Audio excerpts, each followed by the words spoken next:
Tidak ada seorang pun yang ingin rugi di dalam hidupnya, apalagi para pedagang. Tentu saja yang dikejar adalah untung. Harus pertimbangkan untung rugi dari segala sesuatu. Kalau tidak ya jadi rugi sendiri.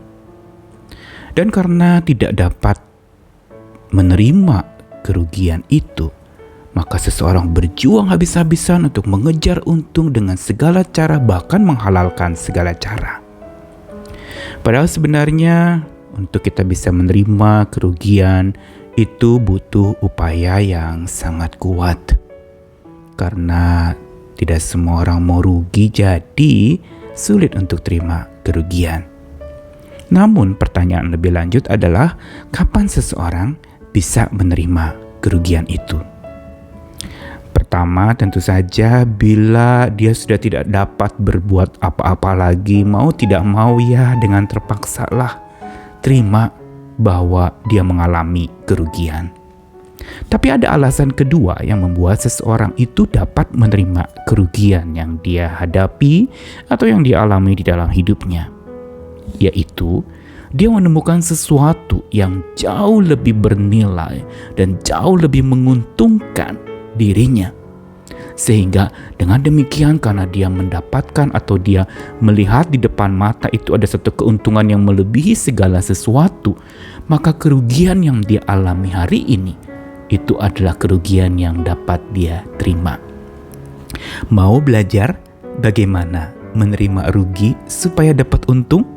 Saya Nikolas Kurniawan menemani di dalam Sabda Tuhan hari ini dari 2 ayat tulisan Rasul Paulus, seorang pedagang yang sekaligus juga rasul yang melayani.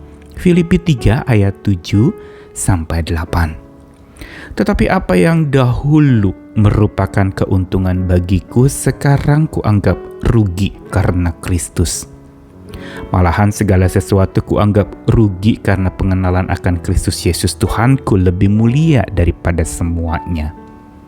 Oleh karena Dialah aku telah melepaskan semuanya itu dan menganggapnya sampah supaya aku memperoleh Kristus.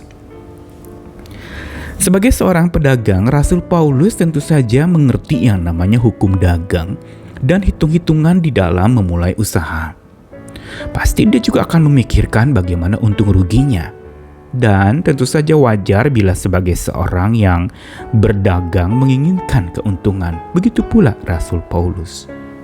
Namun di dalam Filipi pasal 3 ini yang dia gunakan dengan bahasa dagang yaitu untung rugi, dia ingin menegaskan tentang satu nilai di dalam kehidupan yang menyebabkan dia dapat menerima kerugian, bahkan menganggap segala sesuatu itu sebagai kerugian. Rasul Paulus tentu saja bukan karena terpaksa lalu dia harus menerima kerugian yang dia derita. Tetapi justru Rasul Paulus malah menemukan sesuatu yang jauh lebih bernilai dari segala keuntungan materi yang dia idam-idamkan di dalam berdagang, atau segala keuntungan di dalam kehidupannya yang dia kejar begitu rupa. Itu semua menjadi tidak berarti lagi dan dia anggap segalanya itu rugi. Karena dia menemukan satu nilai yang berbeda. Disinilah letak perubahan hidup seorang percaya, yaitu orang yang imannya diubahkan menjadi pengikut Tuhan yang setia. Maka dia akan mempunyai perspektif dan cara pandang terhadap kehidupannya dengan cara yang berbeda. Dan perspektif iman inilah yang menyebabkan Rasul Paulus tentu saja mengalami perubahan di dalam menilai segala sesuatu. Ketika dia mengatakan apa yang dahulu merupakan keuntungan lalu dia anggap rugi karena Kristus, karena dia mendapati bahwa Kristus itu segalanya. Jauh lebih bernilai dari segala keuntungan materi yang dia idam-idamkan dalam perdagangannya. Jauh lebih berharga daripada segala macam pengejaran-pengejaran kesuksesan dan keberhasilan di dunia ini yang serba sementara, yang memang dia tidak akan bawa nanti pada saat dia mati. Dan yang lebih lagi dikatakan bahwa segala sesuatu ku anggap rugi. Berarti bukan sekedar bicara masalah keuntungan materi. Namun segala sesuatu dianggap rugi karena bagi Rasul Paulus pengenalan akan Tuhannya itu lebih mulia, lebih berharga, lebih bernilai tinggi di dalam hidupnya, bahkan termasuk yang maha tinggi, sehingga segala sesuatu dia pandang itu semua kerugian. Itu semua akan berlalu. Itu semua akan habis. Tapi ini satu yang aku kenal, yaitu Tuhanku kekal. Dia tidak pernah akan habis. Selalu ada. Dan bahkan dia membawaku kepada sebuah kekekalan dan sebuah kekayaan rohani yang melebihi segala kekayaan jasmani yang diterimanya selama hidup di dunia ini. Dan karena itu Paulus juga punya komitmen. Dia rela melepaskan segala sesuatu dalam hidupnya dan menganggap sampah supaya dia beroleh Tuhan sebagai keuntungan yang paling utama di dalam hidupnya. Dari apa yang Rasul Paulus katakan di sini kita belajar tentang satu nilai bahwa orang bisa ikhlas menerima kerugian di dalam hidupnya karena dia telah menemukan ada sesuatu yang jauh lebih bernilai, jauh lebih berharga, dan jauh lebih abadi dan kekal itu, yang begitu menguntungkan hidupnya, dan untungnya pun untung yang kekal, lebih dari segala yang dia dapatkan selama di dunia ini. Nilai inilah yang harusnya memang ada tertanam dalam diri kita saat kita percaya kepada Tuhan. Yang bukan sekedar percaya lalu kita beragama ini, beragama itu, beribadah ini, beribadah itu, menyembah ini atau menyembah itu.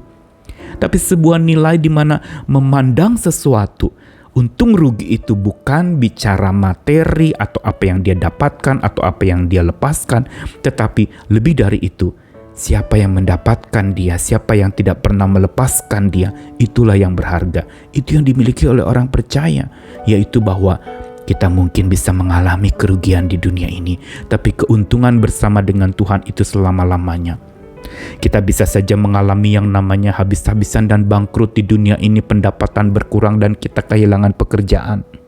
Tetapi ada satu keuntungan abadi yang Tuhan sediakan, yaitu tinggal bersama dengan Raja di atas segala raja, yang jauh lebih bernilai, yang bertata luar biasa, yang kekayaannya tak terukur oleh materi apapun juga, karena bersifat kekal, bernilai abadi, dan menguntungkan sejati. Karena itu, mari kita di dalam menghadapi berbagai macam kerugian selama ada di dunia ini, mari kita coba melihatnya dari kacamata iman, agar kita bisa menerima rugi agar mendapatkan untung. Menerima kerugian yang kita alami untuk kita mendapatkan untung yang dari Tuhan, abadi dan kekal untuk hidup kita. Selamat belajar menerima lagi. Apapun yang terjadi dalam hidup ini, terimalah dengan dan bersama Tuhan, karena Dia yang memampukan kita untuk dapat melakukannya. Selamat menerima. Tuhan mengasihi kita sekalian. Amin.